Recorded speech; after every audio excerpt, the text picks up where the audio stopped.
చిన్నప్పటి నుండి కలిసి పెరిగాం, కలిసి తిరిగాం. కానీ చావులో మాత్రం నువ్వు ముందెళ్ళిపోయి నన్ను ఒంటరి చేశావు.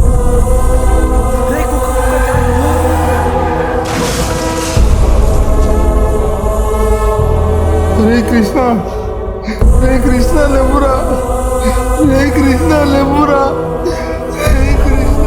నువ్వు లేనప్పుడు నేను బతికి ఏం చేయాలరా? కృష్ణ గారి ఫోన్ నెంబర్ నుండి కాల్ వస్తుంది ఏంటి? ఎవరే ఉంటారు?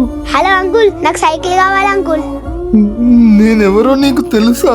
నాకు మీరెవరో తెలియదు, కానీ మా ఇంట్లో ఒక ఫోటో ఉంది. ఆ ఫోటోలో మా నాన్నతో మీరే ఉన్నట్టున్నారు. ఆ ఫోటో వెనకాల ఏం రాస్తుందంటే, నీకు లైఫ్ లో ఏం కావాలన్నా ఈ నెంబర్ కి కాల్ చేయి. వీడు నా బెస్ట్ ఫ్రెండ్, నువ్వు నా కొడుకు అని చెప్పు. నువ్వు ఏది అడిగినా వాడు కాదనడు. అందుకే నేను మీకు ఫోన్ చేసిన. చనిపోయిన తర్వాత కూడా స్నేహాన్ని నిలబెట్టుకోవడం అంటే ఇదేనేమో.